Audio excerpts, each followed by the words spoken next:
Good morning, Homestead. Greg Gilio here, Homestead Principal, coming to you with a weekly video message for the first Friday in February. That's a lot of F's. February 3rd. So again, can't believe it's already there. It's a wet one too, so hopefully you stay dry and safe out there. Let's jump into, it's not a very long one today, so I will get right into it. We have several shout outs and recognitions. Want to give a big shout out to Melanie Biddle, who is one of our resource teachers. Last week she organized a really amazing event for some of our students with special needs. It was a multi-school, multi-district dance that we held here in our field house during the day. There were over 200 kids, over 50 different staff members. All 5 of our sites had representatives there. We had students from Santa Clara and Mountain View. So it was pretty amazing, and it was a great time had by all. So thank you, Melanie, for getting that organized, and her whole team for getting that organized. It was a great event. Also want to give a shout out to Natalie Owsley, who is our English teacher and journalism advisor, and to the journalism epitaph students. They were given an award, or so far told they were getting an award called the Crown Award finalists, the Columbia Scholastic Press Association. They're going to go to that convention in March, and that's where they'll find out whether they won either the gold crown or the silver crown. So really proud of them, no matter what color crown they wear. They do a great job, and they represent our school really well. So thank you to Natalie and the journalism students. Had a shout out from a parent that was an incoming 8th or 9th grade parent. So we were there on Tuesday night for the 9th grade course selection. Want to thank everyone who put on the event, but especially want to give a shout out to those students who were helping with directions. They were the ones holding all the signs with the question marks. Those were our hop kids. It was a little hard to see things in the dark, but they were so helpful and nice and quickly helped us figure out where to go. Thank you. And believe it or not, we had all our lights on. So school is meant to be during the day. So yeah, it's a little harder to see at night, but did have all our lights on. But glad you were there. And again, I just want to give a shout out to all of our new incoming 9th grade parents and students, the class of 2027, who came that night. It was a full house, a lot of great. It was really nice to see everybody in person. We haven't done that in a while, so it was nice to have that event in person and see everyone. So looking forward to getting 2027 rolling here soon. All right, questions and concerns. So this was a rather longer one that I sort of edited again to just get into the headline there. So this person was asking if we could end the free lunch program that we're doing right now for all students, not the normal free and reduced, but the big one that's out there for free lunches. They were saying this would shorten lines, would improve food offerings, and help cafeteria workers. So just to clarify, the free lunch program that was held last year and this year is actually offered by the state of California. So it's something that we must follow. And so they are, because they're sort of in charge of the show, yeah, that does limit our options of what we can serve and provide for the students. I know the cafeteria ladies sometimes find that a little handcuffing, and maybe the students are also like, we like to see some more variety, because before that we did have a bigger variety, but having to kind of roll with the punches right now, that's what we're doing. Don't know that it's going to be continuing next year, but we'll just have to wait and see what the state brings back for us. It is true that the lines might be a little bit shorter, but honestly, we still serve a huge number of kids. I mean, we've been serving during these last 2 years anywhere between 900 and 1,000 kids every day. Before pandemic, we were serving a little bit less than that, but definitely our thing is busy. I just want to remind people, though, and I'm out there all the time, that our lines, they look long and sort of intimidating to begin with. But we do have three stations, but everyone tries to go to the main station, even though there's 3.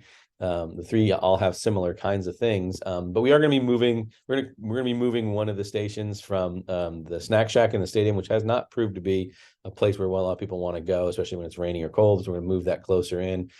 So those details are yet to come, but that's going to happen. But even though we have long lines, they are cleared and people are fed within 15 minutes. So I know during brunch that can take the whole brunch, because brunch is only 15 minutes, but there is that 10-minute passing period, so kids still have a chance to eat. And during lunch, it is we pull down the stanchions after about 15 minutes because there's not enough kids in line anymore, and their kids keep coming through. So kids can get fed and will get fed the entirety of lunch. There's not a time where we turn away kids and can't give them food. Some other announcements that we have, our foundation, which is our district-wide support group, has sent me this video and has asked you to watch this short video. And again, if you look at the PowerPoint and click on this link, you'll see it. They give you all sorts of information about what you can do to join in and help support students across the district. It's not just Homestead specific, but we do benefit from the work that the foundation does. There's also an invitation to a parent education webinar that's happening on March 9th. as well as a Spring into Education fundraiser event that's going to be happening on April 7th. So please check that out if you get a minute or two, actually 45 seconds. Couple of traffic reminders here, and I was in the musical mood here. So these are about some turns. We've been noticing some issues about turns. So there is one exit from the student lot. So one entrance, one exit from the student lot. When you're going out of the student lot, you can either turn left from the left lane or right in the right lane. And so please make sure that you're staying true to those. We did almost have a near accident the other day when someone decided they got a little impatient and decided to turn from the left lane in front of someone who was turning right. So please be careful about that. And please keep an eye out for bikes and pedestrians and all that kind of stuff. In contrast, only right turns are allowed out of the horseshoe, right? So you have two lanes exiting the horseshoe. They both must go right. Okay, so there's stanchions out in the middle of the street. The city put those up. You can get tickets going to the left. So again, those stanchions are there to make sure that you don't get a ticket. Please go to the right. And then, so if you're on the inside right lane, stay in that lane closest to the curb. If you're on the outside right lane, go to the farther lane. And again, the other thing we're also seeing is that there aren't turns allowed during the pedestrian scramble. So even though folks are allowed to turn on a red light in California, when that pedestrian scramble is going on, you should not be turning right onto any street. All cars should be stopped, letting the kids go. So please keep an eye out for that.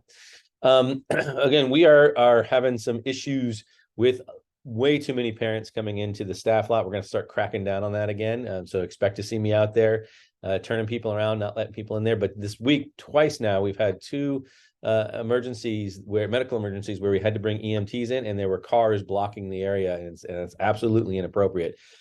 So, again, only parents who have the special pass can come into the staff lot to drop off or pick up their kids, and those are kids who have mobility issues. If you have a student that has some mobility issues, even if it's a temporary one, please see one of our administrators or Louise, who's usually out there, and get information on how you can get a pass. If your student does not have mobility issues, you must use some other drop-off or pickup space other than the staff lot. And please make sure that's partly because of all the construction and safety that's going on with that. Please stay out of that area. And no matter where you are, if an emergency vehicle is coming up to campus, please get out of the way. Please move. I just want you to imagine if that was your child, or your spouse that was having a medical emergency and they couldn't get in because people didn't want to give up their spot to pick up a child. Please make sure you get out of the way. You can always come back around at some other point or call text your student, but please give way to emergency vehicles that can be really dangerous and unsafe for the kid or a person who has that medical emergency. So thanks for your help there. A little note about course selection time. I'm going to be talking a lot about this over the next couple of messages here, but and we're going to have some of our guidance department coming in and talking with folks here too. With you guys will be a guest star here soon, but a couple things just to think about as we're starting. This is the very beginning of it. They're starting to get information. They're going to start making some choices. So please talk to your student about what they're thinking about taking. Just say, hey, I hear it's course selection time. What were you hoping to take? What are you thinking? Let them get a chance to explain what their thoughts are, why they want to take some stuff, and please listen to that because they often have some really good insights as to what they want to take. If you want to know what they're hearing and seeing and from our counselors, please go on to our guidance webpage. There are presentations and information loaded up on there, so you'll have anything and everything that you'll want. One thing I want to have you check out is the homework calculator that's also there. And if you go under the guidance webpage, go to high school planning, then click on course selection, and the homework calculator is there.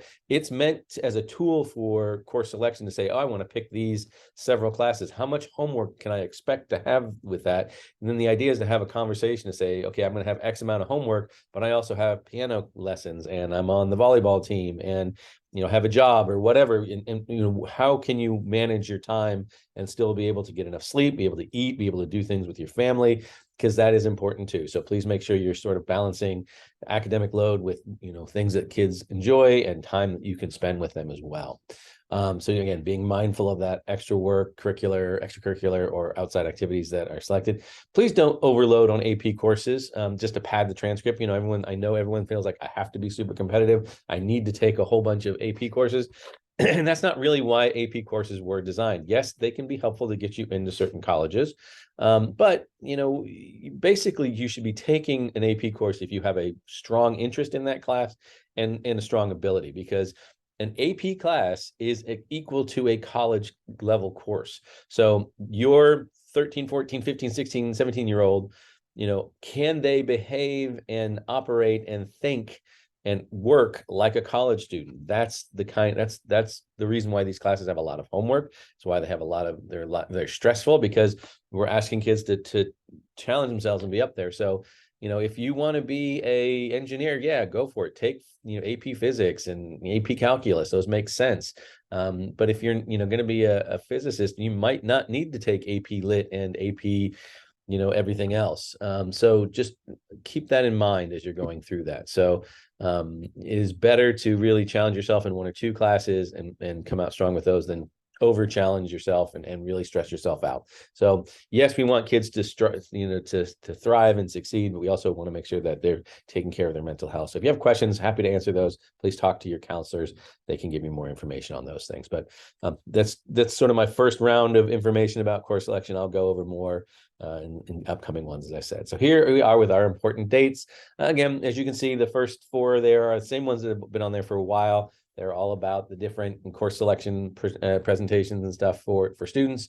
Valentine's Day again sneaking up in there, so pay attention to that. On the 15th, there is Coffee with Counselors webinar, so pay attention to that. Go when you're on that guidance page, check that out. They'll show you where to go. And then also we have our February break coming up on the week of the 20th, so please keep that in mind. Well, I hope that you all stay dry today and that you have a wonderful weekend, and we will see you next week with some guest stars. So take care and talk to you later.